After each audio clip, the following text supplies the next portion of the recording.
Estás escuchando El Dolo, parte de Sonoro y All Things Comedy Network. Este es un podcast bilingüe de historia americana en el que cada semana yo, Eduardo Espinosa, le contaré un suceso histórico estadounidense a mi amigo José Antonio Badía, que no tiene idea de qué va a tratar el tema. Vámonos muy al pasado.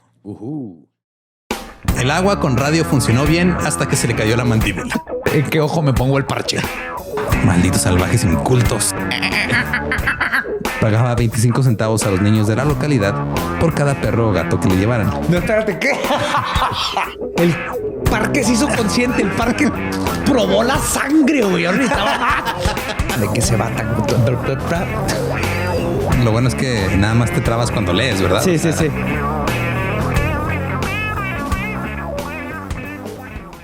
1751.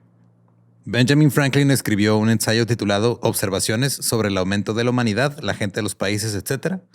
¿Etcétera? ¿Es parte de su tesis? Del título. Así se llamaba, etcétera. Me gusta. Así cubres todo sin tener que cubrir todo específicamente. Exactamente. Era un breve ensayo que escribió para regalarle a sus amigos, que creo que es un pésimo regalo, pero bueno. Horrible. Sé que querías un PlayStation 1, pero toma mi ensayo.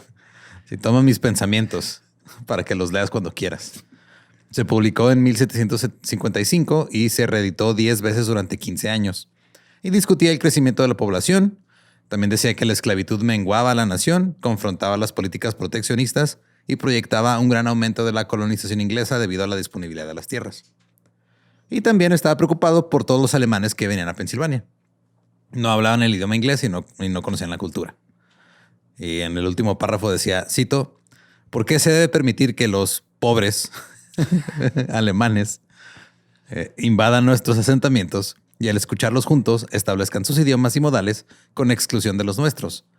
¿Por qué Pensilvania, fundada por los ingleses, debería convertirse en una colonia de extraños que pronto serán tan numerosos como para germanizarnos a nosotros en lugar de nosotros anglificarlos a ellos? Y nunca adoptarán nuestra lengua o costumbres, como tampoco pueden adquirir nuestra complexión. No puede ser. No hay persona que no racien. Ajá. Wow. Sí. Tú pensabas que nomás era contra las personas de color, ¿no? También era contra las personas sin color. Este es el racismo más cabrón que he visto. Es contra los alemanes. Contra lo más blanco, ojo azul, güero. Pero pues es que eran de otro país, güey. Aunque Franklin terminó eliminando este último párrafo de su ensayo en las publicaciones posteriores, este párrafo de repente lo perseguía y era utilizado por sus oponentes políticos. Y fue derrotado en octubre de 1764 cuando se postulaba para la Asamblea de Pensilvania, en gran parte debido a ese párrafo. También decía, cito, toda África es negra o leonada. Asia principalmente es rojiza. Estados Unidos, excluyendo los recién llegados, es totalmente así. Y en Europa, los españoles, italianos, franceses, rusos y suecos son generalmente lo que llamamos tez morena, como lo son también los germanos, con la sola excepción de los sajones, que junto con los ingleses constituyen el cuerpo principal de gente blanca sobre la faz de la tierra. Entonces, para Benjamin Franklin, uno de los padres fundadores de Estados Unidos, los únicos blancos eran los sajones y los ingleses. El reverso de pásale, güerito. Ajá, los asiáticos eran rojizos. Los africanos eran leonada, que es como moreno oscuro. Más o menos. Y los españoles, italianos, franceses, rusos y suecos eran morenos. Muy bien. Benjamin Franklin estaba participando en el nativismo, que es la posición política de preservar el estatus de los habitantes establecidos de una nación. Ahora tengo que hacer una pequeña anotación aquí. Cuando diga nativo americano, no me estoy refiriendo a los nativos americanos. Ya. Me estoy refiriendo a estos blancos que ahora son los nativos americanos. Ajá, claro. Según ellos. Sí, ya te les olvidó completamente que había gente antes de ellos. Ajá. Por lo general, esto tomaba la forma de anti-extranjerismo o anticatolicismo. Los nativistas se oponían a los católicos romanos irlandeses por su lealtad al Papa y también por su rechazo al republicanismo como ideal estadounidense. El nativismo también fue un remanente de Inglaterra, donde la hostilidad anticatólica estaba en su auge. Para este entonces, la población católica en la América colonial era muy pequeña y estaban a cada rato siendo perseguidos por la ley. Por ejemplo, en 1642, la colonia de Virginia promulgó una ley que prohibía a los colonos católicos. La segunda carta de Massachusetts en 1691 decretó, cito, que para siempre en lo sucesivo se permitirá la libertad de conciencia en la adoración de Dios a todos los cristianos, excepto a los papistas. Ah, cabrón. Todos los cristianos pueden adorar a Dios aquí sin pedos, pero si eres católico, Vete a la verga. exacto. Para 1692, la católica Maryland derrocó a su gobierno, estableció la Iglesia de Inglaterra por ley y luego obligó a los católicos a pagar impuestos para mantener a la iglesia inglesa. Ya no se les permitía participar en política, se prohibieron la misa, los sacramentos de la iglesia y las escuelas católicas. Solo había 35,000 católicos viviendo en Estados Unidos durante la Revolución. Los almanaques, tratados, sermones y publicaciones periódicas se la pasaban hablando mal de los católicos. Los maestros de la escuela instruyeron a los niños a, cito, aborrecer esa puta corrupta de Roma y todas sus blasfemias. También había un juego muy popular de la época que se llamaba romperle el cuello al papa. Ah, sí. Y a la cola del pavo asado le decía la nariz del papa. Torta de nariz de papa, así le voy a decir ahora a la colita de papa, torta de colita de pavo en Juárez. Entonces, el pedo de romperle el cuello al papa era un juego bien, o sea, no tenía nada que ver con un cuello, nada más era, tenías un plato y como que lo aventabas y dependiendo de dónde caía, si caía boca arriba o boca abajo, le habías roto o no el cuello al papa, algo así. La descripción está muy rara, güey. Mira, yo tengo 41 años y sigo sin saber por qué chingado se llama mamaleche a brincar unos cuadritos. No sé.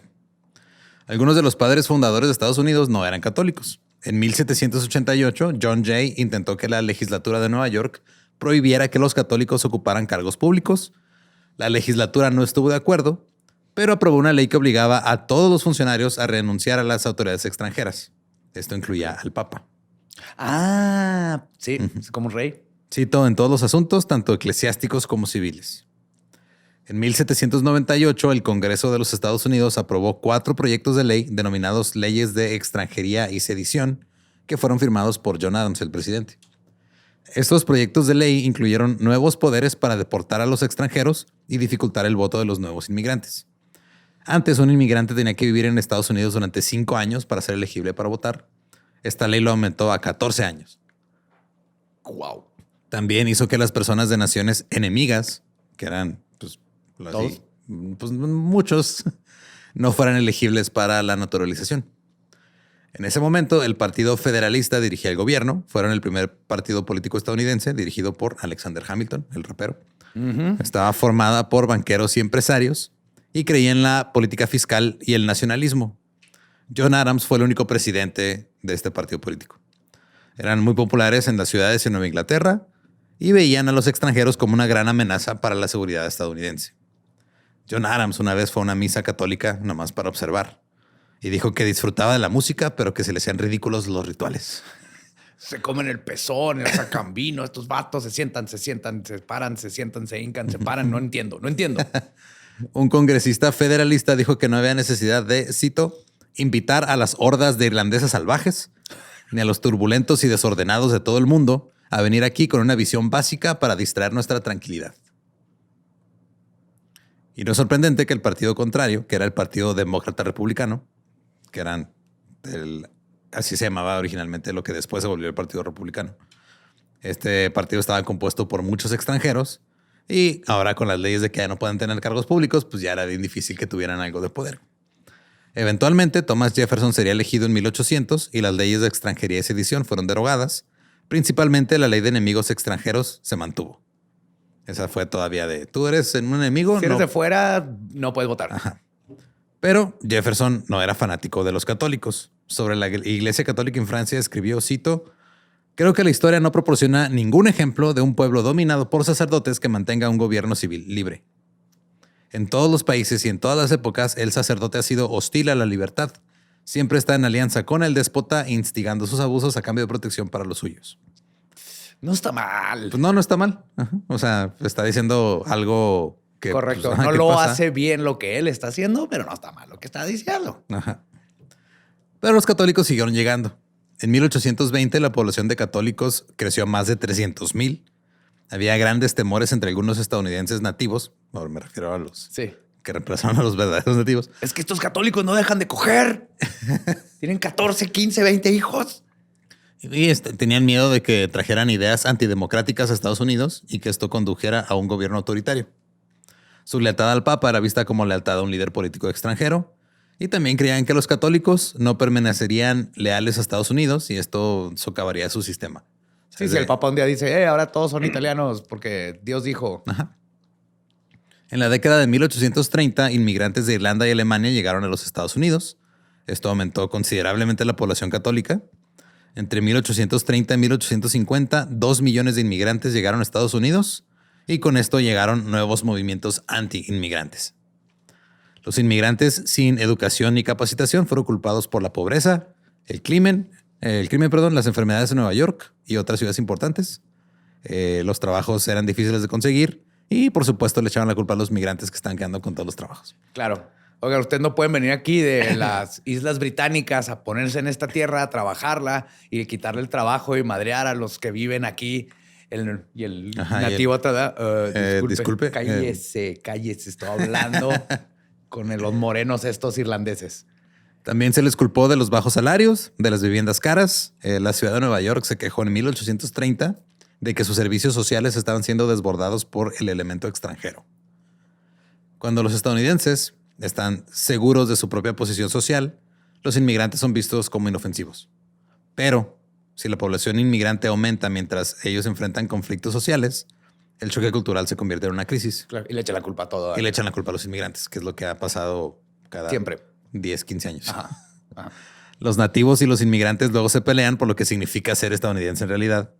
Los nativistas creen que los inmigrantes se infiltrarán y van a subvertir la cultura estadounidense y se van a quedar con todos los trabajos.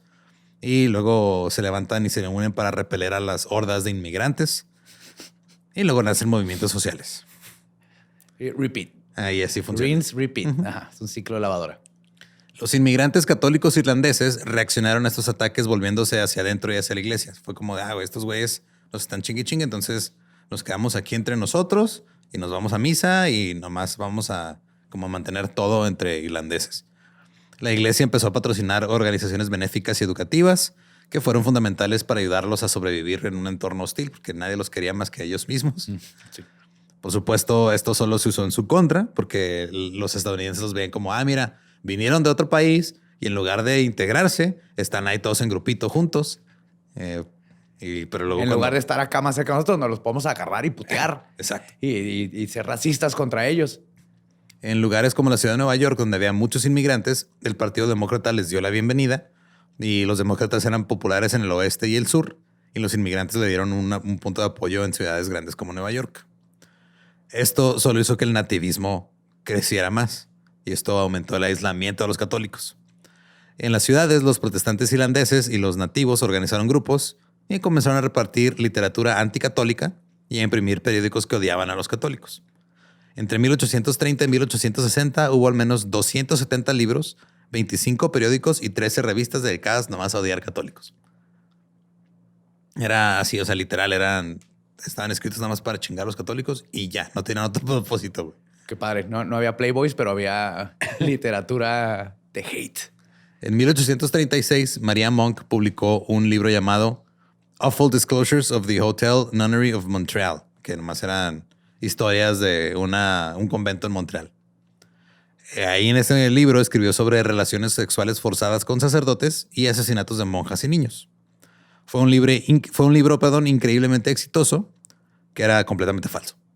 O sea, se lo sacó de la... O sea, era de... Ella no había... Lo inventó. Que después haya pasado que sí era cierto. Cadáveres, hablado de las... Ajá. Fue coincidencia totalmente, güey. Ok. O sea, ella literal se lo inventó y luego resultó que sí tenía algo de verdad. La madre de Monk dijo que María nunca perteneció al convento y que una lesión cerebral que recibió cuando era niña fue la causa de que se inventara esas historias. De que viera el futuro. Ajá. Y vendió más de 3 millones de copias. Al mismo tiempo, había un circuito de conferencias anticatólico con ex sacerdotes y ex monjas, o al menos eso afirmaban ser. No había manera de comprobarles si eran o no, que contaban al público historias espeluznantes sobre monjas y sacerdotes teniendo sexo. No. Y bebés muertos en los sótanos de los conventos. Un chingo, ¿no? Ha de haber así tinas llenas de bebés muertos. Sí. Que usan para hacer incienso. El líder protestante Lyman Beecher publicó un libro que se llamaba A Plea for the West. Y ahí instaba a los protestantes a excluir la amenaza católica extranjera de los asentamientos occidentales. Dijo, no dejen que se mude un católico bien significativo porque te va a ir de la chingada. Te va a empezar a tocar campanas y a decirte buenos días, vecino. Este libro fue una de las razones por la que una turba en Boston atacó e incendió un convento. Oh. Fueron arrestados 13 personas por quemar un convento. El juicio reveló prejuicios anticatólicos ampliamente difundidos en toda la sociedad. Ya cuando estaban ahí enjuiciando a los 13 que quemaron el convento, al fiscal no se le permitió preguntar a los miembros del jurado si tenían prejuicios contra los católicos. Cuando el primer acusado fue absuelto, una audiencia de 1,000 personas aplaudió. Oh, 1,000. 1,000. Y cuando salió de la sala del tribunal, fue abordado por personas que lo felicitaron, incluyendo gente del jurado. No, te salió bien chingón, güey. Lo chido, que más estaba chido. El que llegaste aquí, este vato es inocente, güey. Che, cuando se te ofrezca leña o lo que sea, güey, tú dime. Yo te paso. Chido, tengo petróleo, lo que necesites. Y se formaron partidos políticos secretos en respuesta a la amenaza católica. Algunos grupos nativistas intentaron aprovechar todo el contexto, formando partidos políticos y tratando de hacerse del control de los gobiernos locales. Pero ninguno tuvo éxito a nivel nacional. Aún. La Asociación Democrática de Nativos Americanos se organizó en 1835. Sus candidatos se postularon en una plataforma que se oponía abiertamente a los católicos y los inmigrantes y obtuvo el 40% de los votos en Nueva York. Luego surgieron grupos similares en Baltimore, Filadelfia y otras ciudades. En Filadelfia crecieron las tensiones por diferencias religiosas, económicas y culturales. En 1842 hubo rumores de que un obispo católico quería que quitaran las Biblias de las escuelas. Porque el Papa lo había ordenado. Ok. Pero, o sea, las Biblias de los otros güeyes, no las suyas. Ya, ok, ya, ahora tiene, ya todo tiene sentido. Sí, es que quieren quitarnos nuestras Biblias para poner las suyas y eso no está bien, hay que matarlos a todos. El Partido Republicano Estadounidense se formó en 1843 en Nueva York y se expandió a Filadelfia. Un año después ganó las elecciones municipales en Nueva York y Filadelfia y en mayo del 1844 el partido celebró una reunión en un suburbio irlandés de Filadelfia. Los lugareños, que eran inmigrantes irlandeses, no estaban de acuerdo con esto y empezaron a pelearse puñetazos. Yes. Tradición irlandesa. Claro. A medida de que la lucha se extendió a la calle, la gente le disparó a los nativistas desde las ventanas. Los nativistas, uno de los dos nativistas murieron y luego se formó una turba.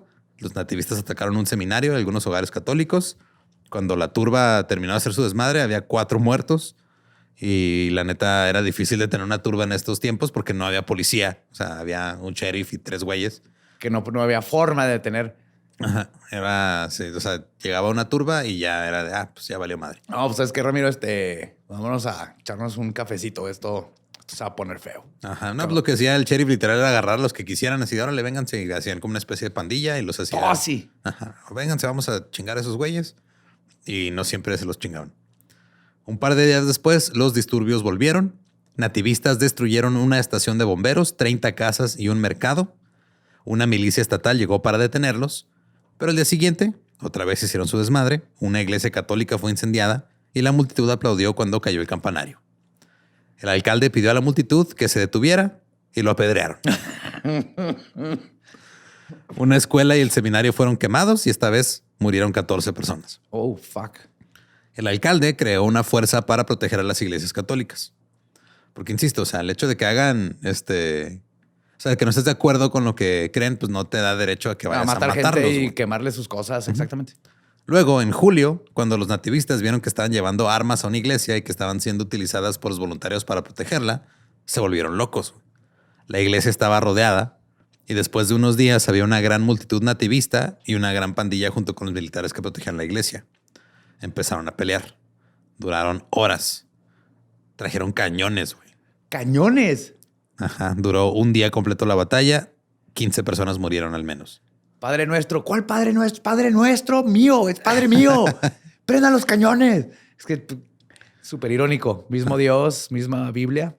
Ajá, pero diferente enfoque. Mientras tanto, en la ciudad de Nueva York, el arzobispo John Hughes, no ese John Hughes, pidió a los irlandeses que defendieran la catedral de San Patricio mientras las turbas nativistas andaban ahí por la ciudad. Los irlandeses armados ocuparon el patio de la iglesia y las turbas antiinmigrantes se asustaron de atacar la catedral. En Nueva York ninguna iglesia sufrió daños, ni la quemaron ni nada. Estos disturbios solo provocaron más tensión entre inmigrantes y nativistas en todo Estados Unidos. y se volvió un problema para las elecciones presidenciales de 1844. La Iglesia Católica optó por abrir sus propias escuelas en lugar de intentar influir en la educación pública. Y como en cualquier era de polarización, la gente tomó partido. Algunos apoyaron al Partido Republicano Estadounidense, otros al Partido Nativo Americano, que eran esencialmente lo mismo, pero sin ser una organización nacional. O sea, el Partido Republicano sí era nacional, el nativista era local. Se convocó a una convención nacional en julio de 1845. Se reunieron ahí los nativistas, ahora se llamaban Partido Nativo Americano, y redactaron su plataforma, donde pedían que los inmigrantes vivieran en Estados Unidos 21 años antes de convertirse en ciudadanos. También tenían otras medidas migratorias, pero pues no pudieron lograr que el Congreso actuara. Y luego empezó una guerra entre México y Estados Unidos. Y ya como que dijeron, ¿sabes qué? Al ratito te atendemos, inmigrante. ¿Verdad? Te seguimos chingando. Vienen unos güeyes más morenos que tú que tenemos que detener. Sí. Que de hecho también son católicos. Que chinguen su madre también esos güeyes. Sí, tenemos que recordar el Álamo. Espérame tantito. La guerra condujo a la desaparición del Partido Nativo Americano, pero la ira hacia los inmigrantes todavía seguía ahí. Después de la guerra, los nativos americanos enfrentaban amenazas en el tejido político, económico y cultural. El sistema político bipartidista se estaba derrumbando y estaban divididos ahora por el tema de la esclavitud. Estaba el partido Whig y el partido demócrata. Los demócratas querían seguir teniendo esclavos. Los políticos del norte y el sur estaban peleándose entre ellos. No importaba que a veces que fueran del mismo partido, nomás porque eran norte contra sur. Me imagino que tenían que sacar un libro así con diferentes tonos de piel y prioridad. Así que, a ver, tenemos esclavos, sí. ¿Cuál es la prioridad? No, pues aquí dice que el tono de piel que sigue en prioridad es el más oscuro. Entonces nos podemos olvidar un poquito de los irlandeses. Ajá. Básicamente eso hicieron, no a propósito, pero sí. Pero sí. Y la gente dejó de creer que los partidos políticos podían mantener unido al país porque estaban peleándose ahora norte contra sur. Y esto hizo que los votantes estuvieran dispuestos a considerar un tercer partido que no tomara parte, o sea, que no tomara un lugar dependiendo de su geografía. Ajá. Otro gran problema era la economía. Entre 1850 y 1854 estaban nomás pasando como que de economía bien chingona, depresión, economía bien chingona, depresión. En 1854 hubo un gran aumento de la inflación debido a la fiebre del oro en California. Okay. Y al mismo tiempo hubo 400,000 inmigrantes ese año. Ahora había chinos y japoneses en la costa oeste, italianos, irlandeses y alemanes en el este, y estaban compitiendo contra los nativos americanos blancos por los pocos trabajos que había. En las ciudades era algo peor. Y en el sur los inmigrantes estaban presionando por una legislación para evitar que los negros obtuvieran ciertos trabajos. Aquí me siento mal por los nacionalistas, por los nativistas, güey. Pobrecitos, güey. ¿Qué haces? Ya es demasiado.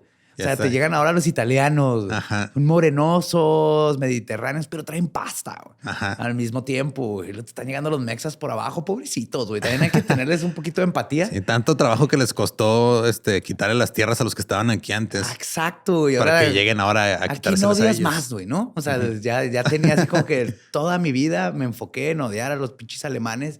Y ahora tengo como 6 razas más.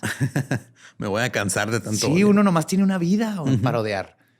Sí, por ejemplo, los inmigrantes estaban presionando para evitar que los negros trabajaran en los puertos. Porque decían, no, es que yo vivo en el puerto, es porque me vas a mandar negros a que trabajen en el puerto, güey. Es mi trabajo. Y mientras tanto, los que ya vivían ahí era de, güey, tú llegaste y me quitaste el trabajo a mí. ¿Cómo quieres que pase una ley para que no te lo quiten a ti? Obviamente, los dueños de los esclavos estaban preocupados por la cuestión de los inmigrantes. Un sureño de Carolina del Sur que se llamaba L.W. Spratt decía que los inmigrantes, cito, cuestionan el derecho de los amos a emplear a sus esclavos en cualquier trabajo que deseen.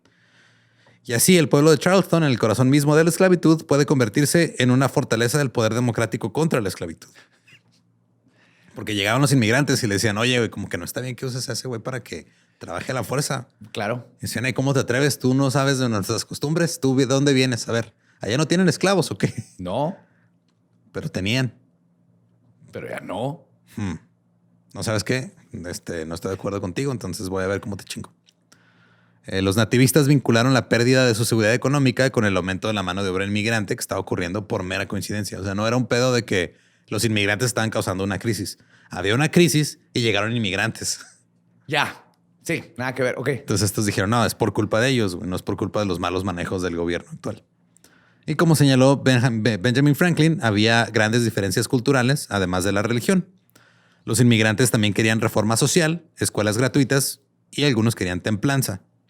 La templanza era un gran problema, porque los irlandeses y los alemanes procedían de culturas en las que beber era lo normal. Claro. Y la gente que quería templanza, que quería que nadie pudiera beber, pues estaban mal. Muy mal, están muy mal, sí. Esto provocó una reacción violenta y muchos nativos comenzaron a presionar a al gobierno para que limitara el consumo de alcohol como una forma de curar a los irlandeses. Porque el irlandés borracho era una enfermedad, güey. ¿Cómo lo curas? Pues dejándolo... Pues no, le quitas el alcohol. Sí, dejándolo sobrio siempre. Y aquí es donde se unen los otros odios. Güey, te odio a ti, tú me odias a mí, pero esa morra quiere quitarnos el pisto. Sí. Va, compas, por ahorita. Y sí, digo, si quieren, hemos hablado un poquito de cómo pasó ese pedo. Hasta el personaje de esta mujer, Carrie A. Nation, que nomás llegaba a destruir bares. Sí, no mames. Es mi... ¿Cómo se llama la de rosa de Harry Potter? Umbridge. Es mi Umbridge. Dolores Umbridge. Entonces, la reforma de la templanza se convirtió en un problema de estatus y fue una diferencia entre nativistas e inmigrantes. Los inmigrantes obviamente estaban encabronados porque no podían tomar. Uy, está de la verga todo y aparte te quieren quitar el pisto. Entonces, en 1850, un hombre llamado Charles Allen y otros cuantos formaron una sociedad nativista secreta en Nueva York.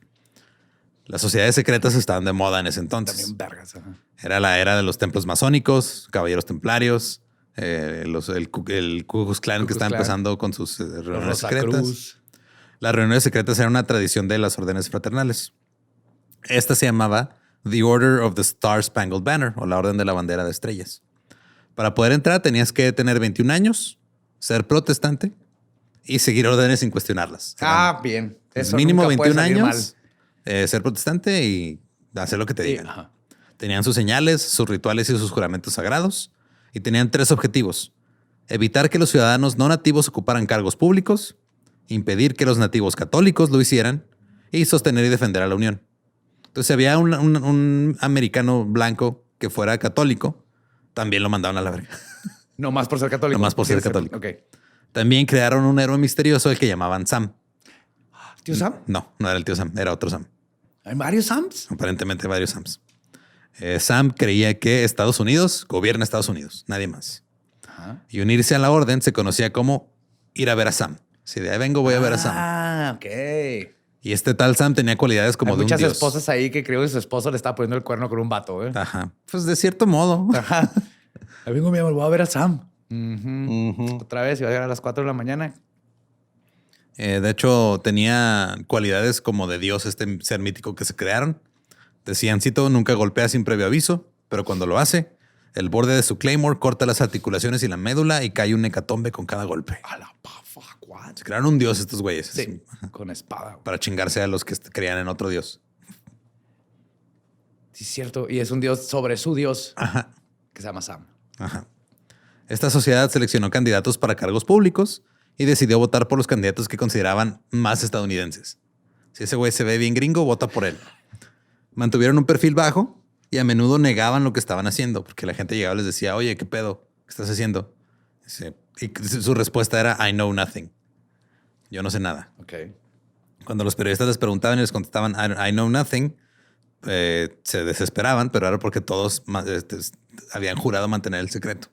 Porque sí hicieron muchas cosas, güey. O sea, pues claro, es una sociedad secreta. Sí, entonces era se metían, lograban meter a su gente, y luego se movilizaban para que y se ponían de acuerdo entre ellos. Ajá. Quién va a votar por quién. Entonces el editor del periódico Horace Greenleaf los denominó los Know Nothings. Okay. Y se les quedó. Así se empezaron a llamar y así mismos. Nothings. Los Know Nothings, los sabe nada. Ajá. Y tuvieron mucho éxito. Sus candidatos ganaron elecciones en la primavera de 1854. En Boston, en Salem y luego todo el estado de Massachusetts en otoño.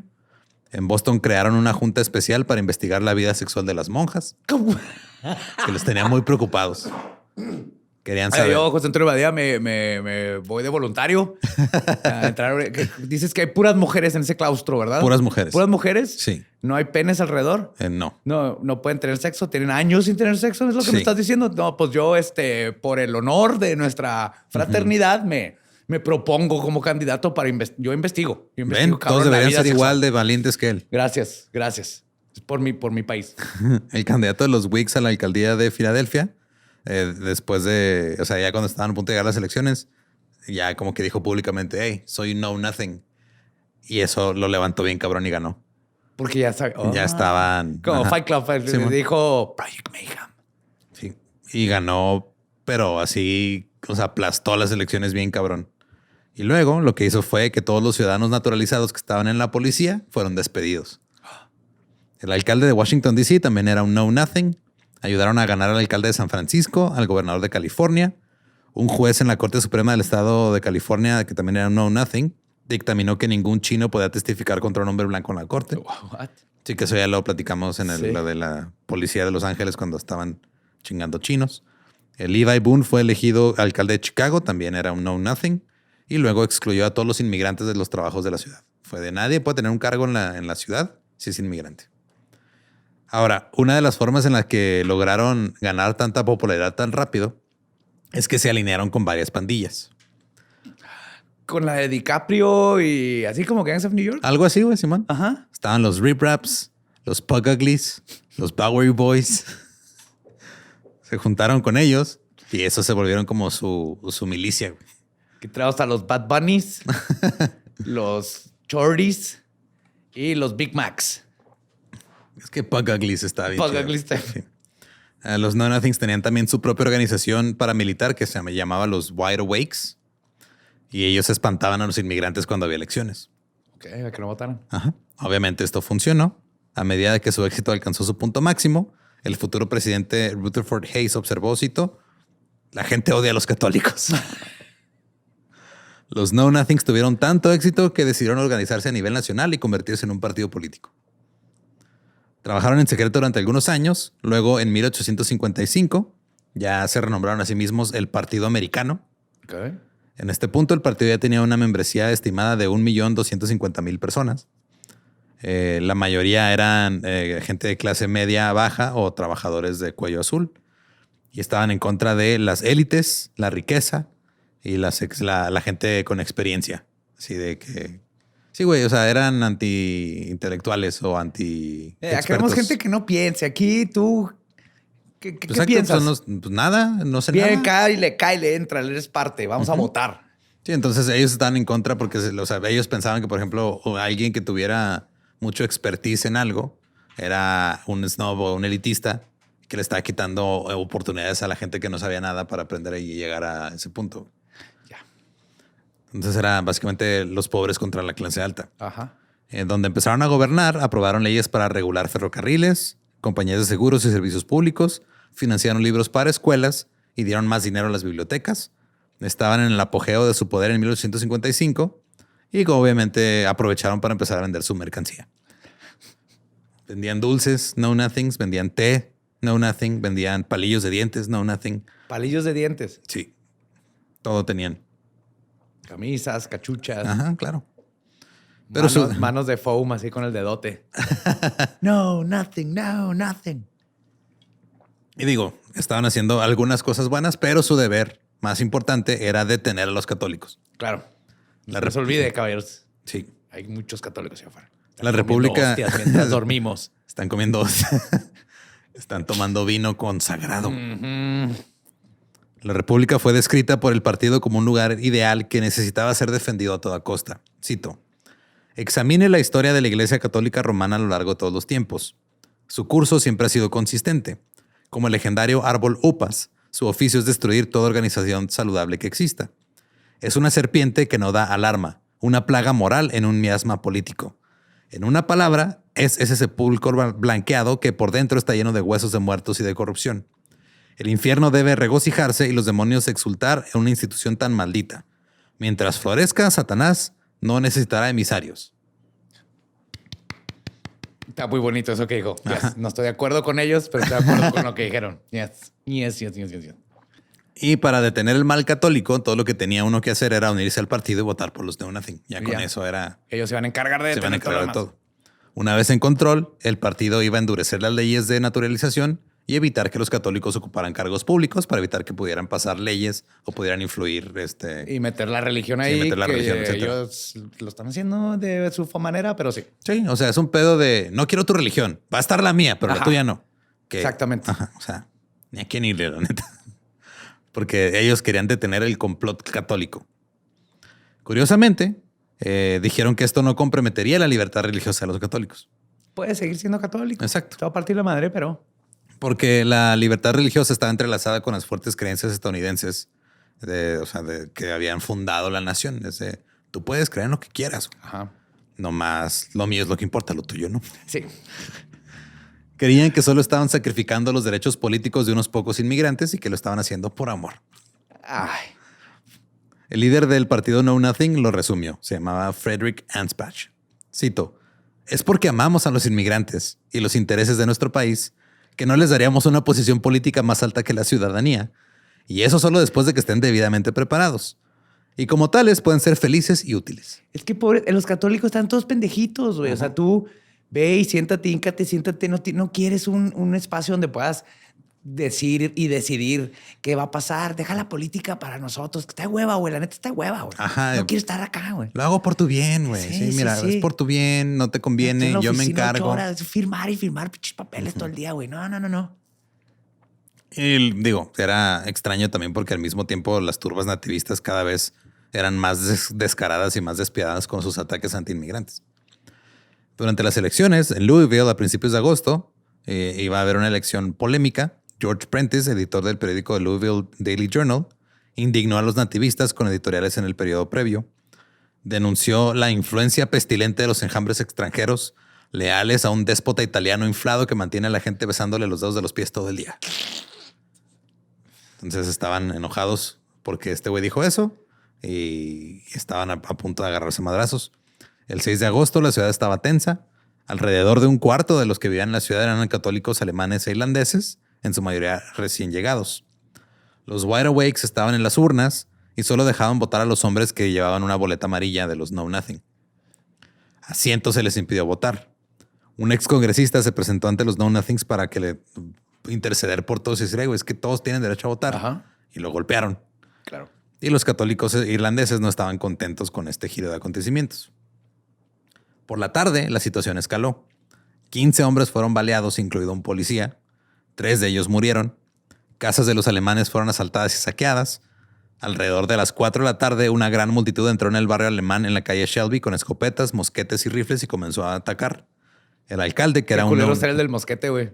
Sí. Neta, güey, ¿no tienes por una escopeta? Es que es de mi abuelo, güey. No, o sea, no estaba tan preparado. ¿Qué haces para que una bala cada 30 minutos? Pues te vas a traer un pinche palo de escoba, cabrón. Sirve más. El alcalde, que era un Know Nothing, los logró convencer de que se fueran y luego incendiaron una cervecería. No. Y un reverendo fue apedreado hasta la muerte. No hay pedo. 3 irlandeses fueron golpeados en Main Street y respondieron saliendo de sus casas todos los demás irlandeses. 2 hombres fueron asesinados. Un irlandés fue despojado de su arma y luego lo colgaron, pero sobrevivió. Y justo después de la puesta del sol, una hilera de casas propiedad de un irlandés fue incendiada. Mientras los inquilinos huían de las llamas, fueron asesinados a tiros. Así que les prendieron la casa. Lo que salían corriendo. Salían, Simón. Como Pancho Villa. Esto ahora se conoce como el lunes sangriento. Más de 100 negocios, casas y viviendas fueron destruidas o quemadas. Esa es mi segunda canción favorita de YouTube. Ajá. Monday, Bloody Monday. Creo que quisieron repetir el éxito, pero pues a la gente no le importa tanto el lunes. No. El número de muertos, según los funcionarios, eran 22. Los católicos dijeron que fueron más de 100, porque hubo familias enteras que se quemaron vivas en las casas. Y no hubo procesos penales por los disturbios ni por las muertes. Y decenas de miles de ciudadanos de Louisville mejor huyeron de la ciudad. Dijeron, ¿sabes qué? Este pedo ya se salió de control. Vámonos a otro lado. En Baltimore, los Know Nothings habían tomado el control del gobierno en 1854, pero al año siguiente lo perdieron. En 1856, el Partido Americano y el Partido Demócrata estaban preparándose para una tensa jornada electoral. Ambos partidos, como era común en ese momento, marchaban a través de la ciudad por la noche con sus pancartas, antorchas, haciendo discursos, cantando canciones. A menudo apuñalaban a alguien con un punzón de zapatero. ¿Qué específico? Sí, es que se llaman alls, son como, o sea, es como un picayelo. El punzón de los zapateros se volvió tan parte esencial de las elecciones que en 1859... Espérate. ¿Qué? El punzón de zapatero se volvió parte esencial de las elecciones. Sí, apuñalar gente con un punzón de zapatero fue tan vital para las elecciones que lo ponían en las pancartas. Así el dibujito. ¿Neta? Sí, güey. Votaste, sí, aquí está mi dedo y acá traigo ya, me chingaron el hígado, güey. Ajá. Había un cuadro que habían pintado que era la figura de un hombre corriendo con otro persiguiéndolo mientras lo clavaba con el punzón. Entonces, el día de las elecciones, los Pug Uglies, una pandilla local de Baltimore, lo que hacían era se ataban los punzones a las rodillas, rodeaban a los votantes y los obligaban a huir. Si no los agarraban, los empezaban a picar. Rodillazos. Simón. Ahora, en este tiempo el voto no era secreto, güey. O sea, tú podías ver por quién estaba votando los demás. Tenías que esperar en la fila, pasar por grupos de hombres que estaban viendo que ibas a votar y luego ya ponías tu boleta en la casilla de quién querías votar. Entonces era o sea, estaban las urnas estaban marcadas por partido político. Entonces al momento que metías la boleta ya sabían por quién habías votado. Te estaban esperando para apuñalarte con un punzón de zapato. Si tan solo tuvieran algo como un INE, ¿verdad? Ajá. Que hiciera secreto todo. Los inmigrantes que eran golpeados y pues no los dejaban votar. Las pandillas también tenían otras formas de influir en el voto que le llamaban cooping. Es lo que le pasó a Edgar Allan Poe. Ajá, que literal. Una teoría. Sí, que literal te agarraban, te secuestraban, te llevaban a algún sótano o a algún gallinero, te dejaban ahí un rato, te ponían pedísimo, te asaltaban, te pateaban y no te obligaban a votar. Y a veces te cambiaban de ropa, güey. Sí, más para volver a votar en otro lado. Te volvían a formar, votabas, te regresaban, te ponían más pedo, te cambiaban de ropa, otra vez te formaban, votabas y así. Simón. Peter Fitzpatrick testificó que estuvo detenido en un gallinero del Pug Ugly Ras Levy. Ahí vio como un Pug Ugly quemaba la barba de un inmigrante con una vela, de un alemán, nomás por sus huevos. Okay. Luego también empezaron los disturbios. Como era de esperarse, diferentes turbas estaban disparándose entre sí. También usaban picos para arrancar adoquines y arrojarse los unos a los otros. Sí, o sea, era... Son creativos. Si algo tenían antes, la gente eran muy creativos para causar daño, güey. Sí. Y no solo fueron las turbas las que resultaban heridas, también civiles inocentes terminaban golpeados o incluso muertos a disparos. En el Distrito 6, las pandillas lucharon contra la artillería en Orleans Street durante varias horas. Hubo más cuando los Rip Raps y los Pug Uglies atacaron al Newmarket Fire Company, que estaba controlada por los demócratas. Ahí murieron 5 personas. La violencia estaba bien organizada y planificada. El resultado de las elecciones de 1856 fue una victoria de los Know Nothings por 9,000 votos. Hubo 30 muertos y 350 heridos en unas elecciones. En todas las elecciones en Baltimore entre 1854 y 58, al menos al menos 12 personas morían en las elecciones. Eso era de a huevo. Mínimo, era de a huevo. Es día de elecciones, va a haber 12 muertos mínimo. La violencia de los Know Nothings fue tan brutal en 1856 que para el 57 el Partido Demócrata casi se había dado por vencido en Maryland. O sea, de plano era de, güey, es que no podemos. O sea, sales a votar y te madrean o te matan. Ya no podemos hacer nada. Ganaron los Know Nothings la gubernatura, la Cámara, el Senado y la delegación del Congreso. Se llevaron todo. Pero una vez que los Know Nothing comenzaron a ejercer el control y a ganar elecciones, se encontraron con un problema. No pudieron cumplir sus promesas. Toda su plataforma se basó en nomás promesas vacías. No, ¿cómo crees? O sea, la gente creaba promesas, no realidades. Ajá. ¿Quién me recuerda? ¿Qué país me recuerda esa mano? Y no mejoraron las cosas. No, ¿cómo? Ajá. Y esto hizo que los votantes, debido a que la nación estaba en tantos problemas, buscaran la respuesta en ideas contrapuestas. Fue de, mira, este güey no me ayudó, entonces a lo mejor los del otro bando sí me van a ayudar. Muchos también detestaban la manera brutal en la que trabajaban los Know Nothings, especialmente después de los disturbios, cuando emplumaron y llenaron de brea a un sacerdote en Maine. Se les hizo ya demasiado, güey. Sí, lo emplearon y lo emplumaron. Los políticos comenzaron a abandonar el partido y se unieron a los republicanos o a los demócratas. Y la batalla ahora se estaba enfocando en la esclavitud, mientras los Know Nothing solo se estaban enfocando en pelear contra los católicos. Entonces fue, no, güey, los católicos ya pasaron de moda, amigo. Lo de ahora es ver si nos quedamos o no con los esclavos. Abraham Lincoln estaba disgustado. Dijo, cito, no soy un Know Nothing, eso es seguro. ¿Cómo podría ser? ¿Cómo puede alguien que aborrece la opresión de los negros estar a favor de degradar a las clases de los blancos? Lo más sensato que se ha dicho en todo el chingado episodio. Sí. Muchos miraron hacia el Partido Republicano, que en 1856 argumentaba que la razón de los males estadounidenses era la esclavitud. Los republicanos incorporaron la lucha contra la esclavitud en la retórica oficial de su partido, lo que la puso en competencia directa con la retórica de los Know-Nothings de culpar a los inmigrantes. La esclavitud fue descrita como un mayor mal que el catolicismo. O sea, lo que decías tú de ponerlo ¿Con quién lo vamos ahora? Sí, güey, te lo hicieron no a propósito, pero sí lo hicieron. Ahora los políticos y los plantadores sureños se convirtieron en los villanos. Los demócratas, los Whigs y los republicanos señalaron que el partido Know Nothing, en su esencia, iba a dañar la libertad de expresión, de religión y el valor individual para lograr sus objetivos.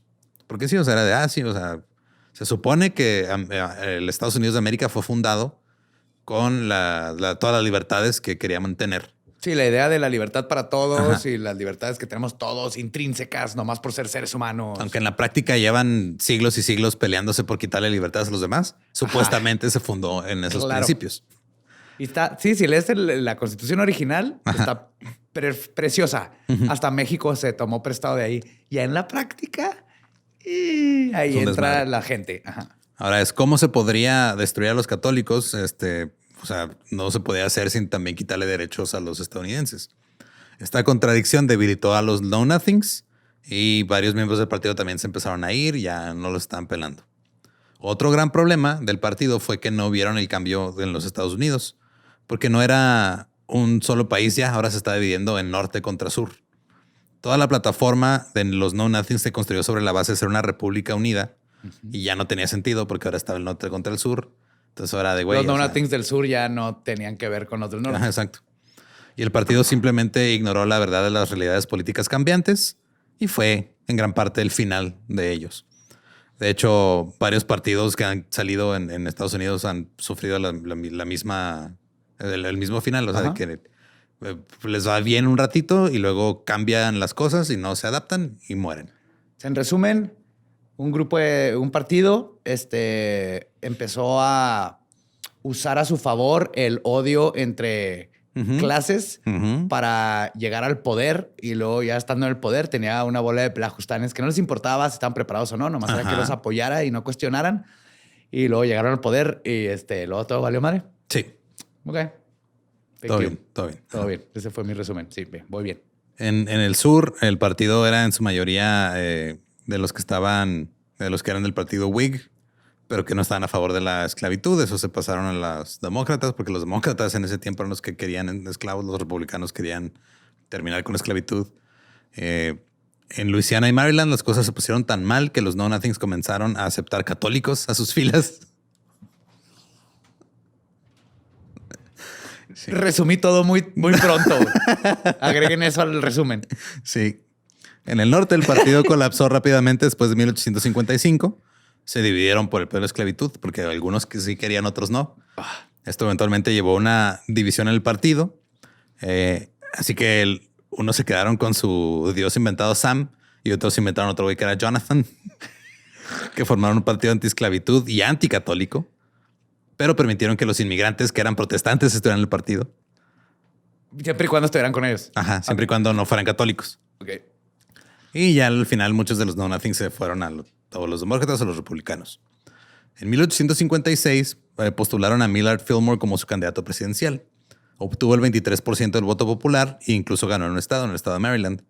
Y los miembros del partido continuaron cambiando hacia otros partidos y ya para 1860 ya básicamente no existía. Pero el nativismo estaba lejos de terminarse en Estados Unidos. El movimiento antichino estalló a finales del siglo XIX. El anticatolicismo volvió a surgir a finales de los 1800. Desde 1900 hasta 1920 hubo un movimiento contra los inmigrantes de Europa del Este y del Sur. En 1920 el Ku Klux Klan se hizo muy popular. Eran anticatólicos, antisemitas, antiinmigrantes y antinegros. A mediados de la década de 1960, la reforma de inmigración trajo inmigrantes de países del tercer mundo y ahora comenzó un movimiento contra el bilingüismo. Si hablabas 2 idiomas, que eso todavía sigue hasta la fecha. Güey. Sí. En la década de 1980 comenzó un movimiento de hablar solo inglés para tratar de obligar el idioma, incluso para tratar de obligar al gobierno, porque Estados Unidos no tiene una lengua oficial. No. Estaban tratando de obligarlos a que fuera la lengua oficial y que todas las empresas que llegaran de fuera, extranjeras, tenían que hablar inglés a huevo. A principios de la década de los 1990, California arremetió contra los inmigrantes mexicanos, centroamericanos y sudamericanos y aprobó una ley tan restrictiva que los mismos tribunales dijeron este pedo es ilegal. Te la mamaste. Y ahora el nativismo ha surgido otra vez en la retórica de la ultraderecha política estadounidense, que cada vez es más abiertamente antiderechos de inmigrantes, negros, comunidad LGBT y las mujeres. Y ahí están, todavía. No se les acaba, güey. No se les acaba. Cada década encuentran a alguien más o nomás regresan. Oye, güey, tenemos como que un buen rato sin chingar a los chinos, ¿verdad? Sí. Sí, como que ya es tiempo. Sí, como que ¿sabes? Aquí no hemos chingado lo suficiente a las mujeres.